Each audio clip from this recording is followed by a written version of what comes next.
जो शरीर था वो काबू में नहीं रहने वाला। कितने जन समझ रहे? इस पे काबू पाना है, क्योंकि बाइबल में लिखा है कि जो शरीर है वो आत्मा की बातों को नहीं समझता, और जो आत्मिक है।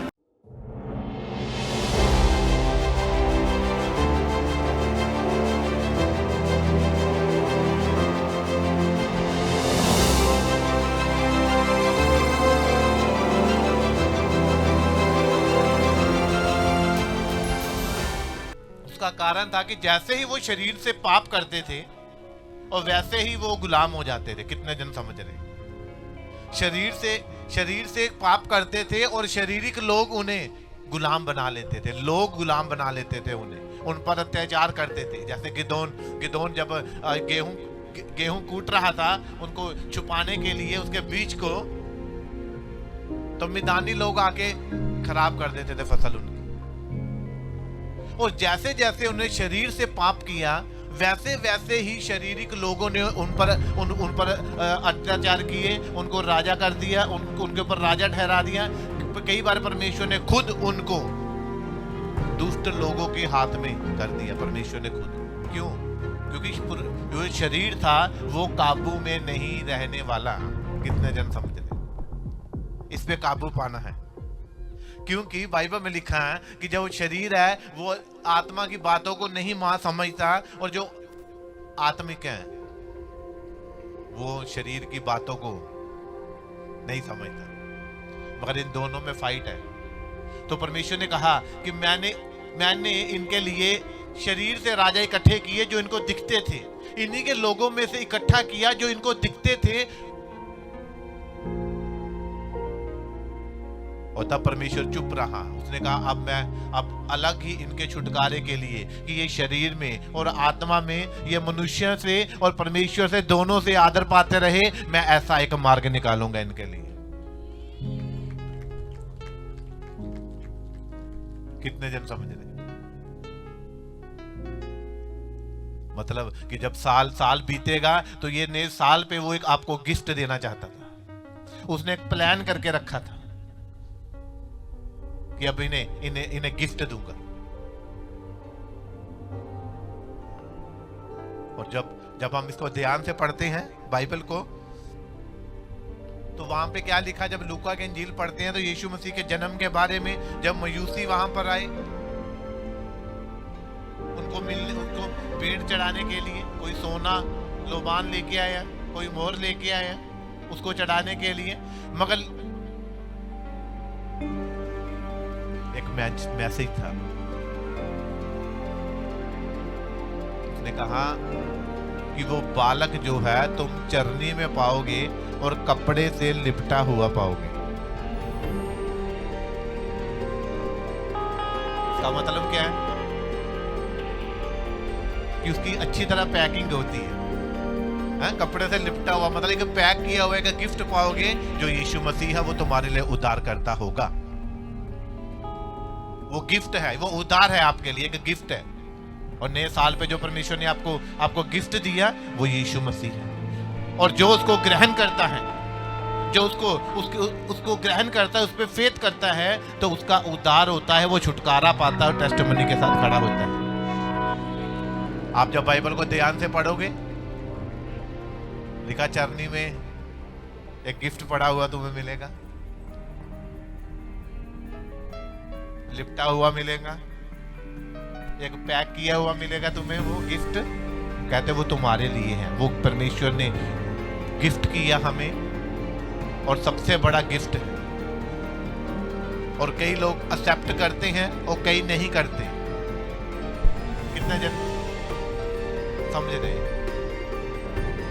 उसने कहा कि वो अपने लोगों का उनके पापों से उद्धार करवाएगा जो उस गिफ्ट को ग्रहण करेंगे और विश्वास करेंगे। और जब गिफ्ट को हमें गिफ्ट दिया जाता है तो हम फेंकते नहीं हैं, बड़े खुशी के साथ खोलते हैं।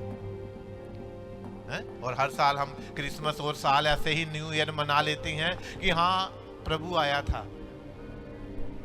प्रभु, उसका स्वर्गदूत कह रहा है कि मैं गिफ्ट लेके आया हूं, मैंने गिफ्ट दिया, देख परमेश्वर ने गिफ्ट दिया तुझे। हम सोचते हाँ कोई नहीं बाद में देखेंगे, मगर जब कोई बर्थडे गिफ्ट देता है, मैरिज गिफ्ट देता है, तो हम बड़े ध्यान से उसको पकड़ के रखते हैं और घर में जाके सबको बिठा लेते हैं, परिवार वालों को, और बेड पे रख के खोलते कितना।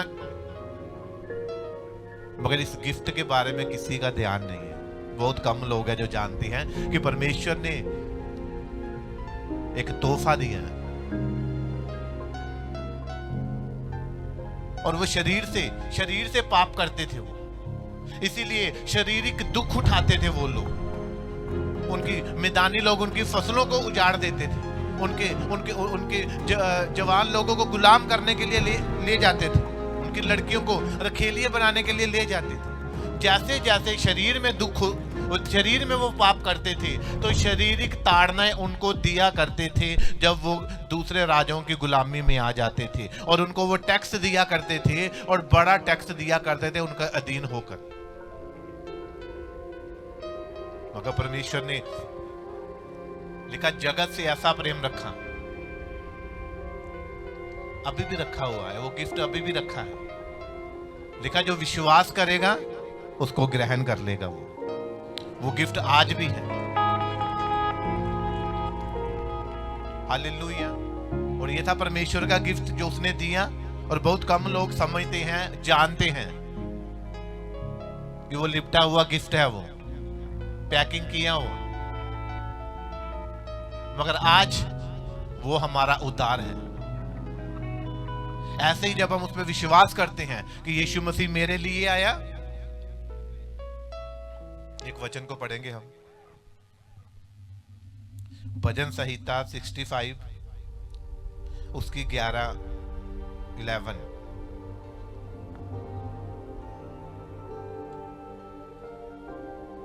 पढ़ो जरा, क्या लिखा होता।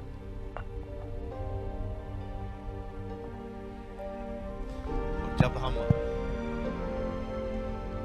मान्यता ये नहीं है,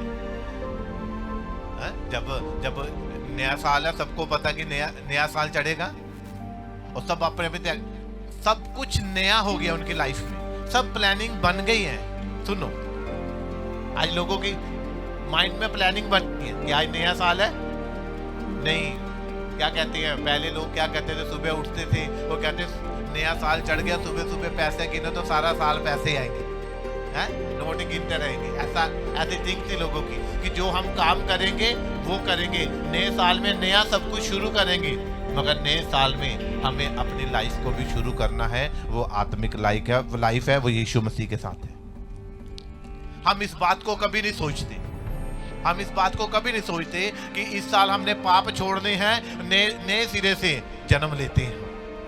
नए सिरे से परमेश्वर को हम ये प्रार्थना नहीं करते कि जैसे दाऊद ने प्रार्थना की, हे परमेश्वर नए सिरे से, कहते स्थिर आत्मा उत्पन्न कर, नए सिरे से उत्पन्न कर दे। स्थिर आत्मा, टिके रहने वाली आत्मा, एक जगह पर तेरे साथ बैठने वाली आत्मा से, कहते नए सिरे से उत्पन्न कर दे। अब हम बहुत सारे लोग नई नई प्लानिंग कर रहे होंगे कि नए साल में ये करेंगे, कितने जन समझ रहे, प्लानिंग कर चुके हैं, वो करेंगे, सब पुराना हिसाब किताब खत्म कर देंगे, नए से करेंगे, ये होगा वो होगा। मगर कभी भी हम अपनी लाइफ की शुरुआत जो है वो यीशु मसीह से नए स्टेप पर नहीं करते, मगर उसको आज हमने करना है। इसीलिए उसने, वो परमेश्वर ने क्या किया, हमसे प्रेम किया। हालेलुया। तो आज हमने एक परमेश्वर से एक वादा करके जाना है। आज वादा करना है परमेश्वर से हमने कि हे प्रभु, नए सिरे से स्थिर आत्मा उत्पन्न कर दे मेरी लाइफ में आज। उसने कहा जब मांगोगे तो वो देगा, फिर आप स्थिर रहोगे, आप में कोई वो तलब नहीं होगी कि ये मेरे पास नहीं है, मेरे पास वो नहीं है। उसने कहा विश्वास करने वालों के लिए सब कुछ हो सकता है।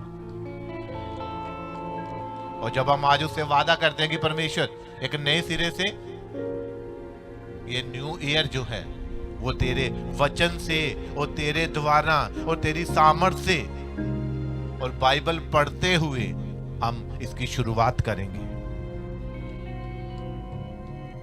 हालेलुया। इसीलिए जो शारीरिक हैं वो शरीर की बातों पे मन लगाती हैं, और जो आत्मिक हैं वो आत्मा की बातों पे मन लगाती हैं। और आत्मा ये कहता है कि हम उसके साथ